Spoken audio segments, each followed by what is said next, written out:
Yeah, okay. Hello folks, Keith Hershey here.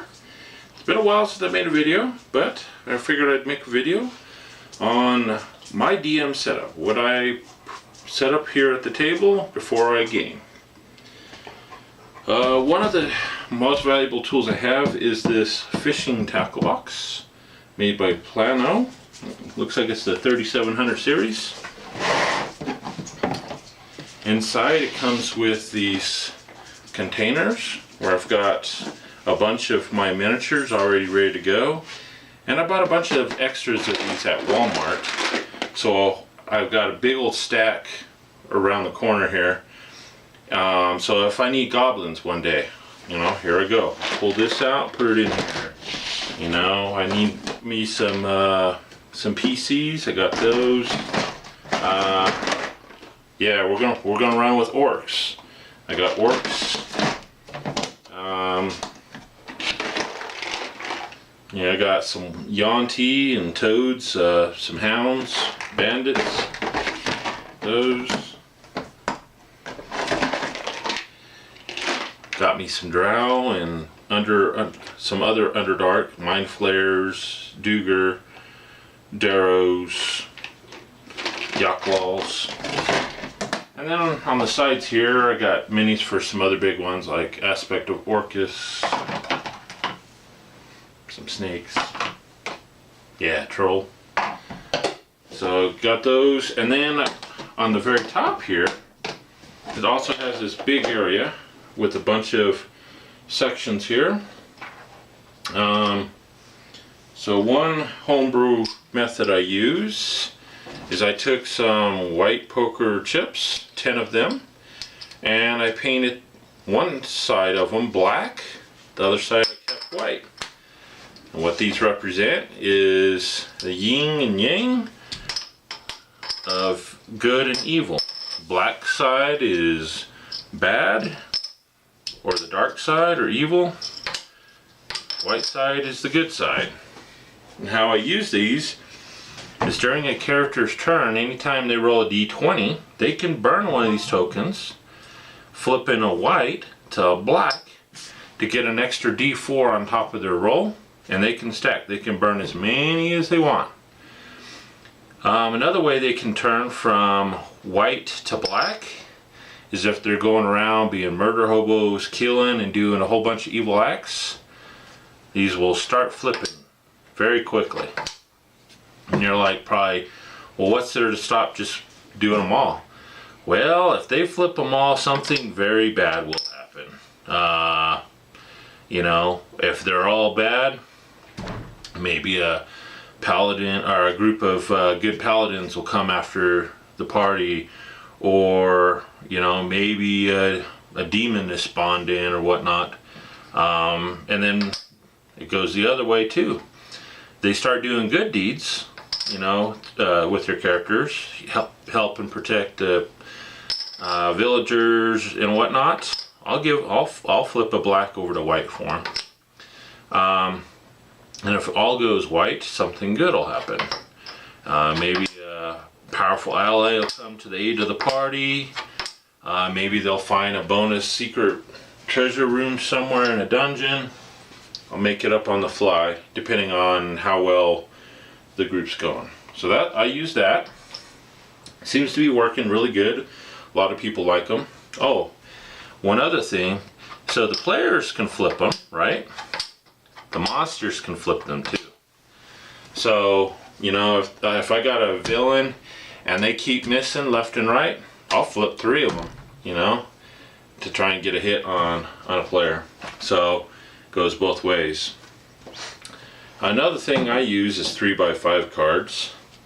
I use them for a couple purposes. I'll pass these out, one to each player, and they'll put their character's name on both sides at the top.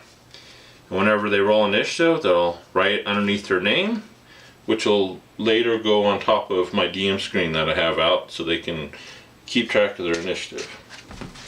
I also keep 3x5 cards in case I need to track and jot down notes, various things like that. So we got that. Another thing I started using is after I was in one of Bill Webb's games, CEO of Frog God Games. He uses this deck that he created called Bill Webb's Deck of Dirty Tricks. And at the start of a session, I'll shuffle these up, and each player will randomly pick one. They can use it on their turn, they can use it on one of their fellow players' turns, they can stack them up. There's things like, ha, you missed me, it hits an adjacent character instead, take back one action, target has -4 to hit for 1 round. Yeah, all kinds of stuff. There's some really good stuff, some really bad stuff. I think there's even like a raised dead card in there, which is pretty rare. But it definitely adds another element to the game, which we like. So you got some 3D printed spell slot tokens. This one here will be enough for 1 level 20 character. Got those that are turned off. I have my water soluble markers for the Chessex maps. A lot of people have issues with the Chessex maps. They'll try and either use a wet erase or a dry erase, and it doesn't clean up well. Make sure they're water soluble. I made that mistake too. I also have some Lunar dice, extra pencils, tape measure, some super glue for any models or minis that get broken or whatnot, little egg timer if you have a lot of slow players not ready to do their stuff. I also have a bunch of cards here, inspiration cards here, so if they have an inspiration, I'll hand these out so they don't have to track, because a lot of times in between sessions they're like, did I have an inspiration? I don't remember. So I made up cards. So now I hand these out whenever, I give them inspiration, I'll hand them one. If they use one and burn it up, they hand it in. I also have cards for potions of healing. So if they buy a potion of healing, it's an easy way of tracking some of those consumable items. Once they use it, they roll their dice, they pass it up. Also to help with the players, I have a bunch of packs, like the Entertainers pack, Dungeoneers pack, whatnot. Print it off, and on the bottom here it lists everything that's included. That way they don't have to write everything down. They're like, what was in that Dungeoneers pack? Well, look at your card. Alright, and then I got some miniatures that are in play up here. Alright, so we got that. Then off to the side. Then I'll randomly pick one of my DM screens. Curse of Strahd. Okay. So I'll set this up, and actually I'm going to set it up as if the table's that way. So that way y'all can kind of see what I will do. These tokens I'll put out in the middle of the table for the players to see. I'll pass out their initiative cards whenever it's time for them to use them. Like I said, they'll roll their initiative, put it on both sides. Then they'll pass them up, and we'll put them up in the order that they are. Like so. And I'll just go around, guards, and so forth. I also have my dice. I have a hit location die. It's a big D12, so if I want to make the combats a little more interesting, I can roll this when I do roll 20, or when they roll. You hit in the chest, you hit in the right shoulder. They're pretty easy to do. I also have a random dungeon die, so I can randomly make up dungeons on the fly. I also have the Chessex map, obviously, that I'll create on the fly. I also have my Necromancer Games 3D printed dice box with my dice that I have here. ready to go. My player's handbook, my DM's guide, my monster manual, extra character sheets if they need them. I'll have a little notepad so I can take notes on top of 3x5 cards. Graph paper if I need to graph something out to show them. And then I usually have my phone because I also have D&D Beyond. Sometimes I'll look stuff up that way if I can't find it in one of my core books. That way I'm not lugging this huge stack of books around.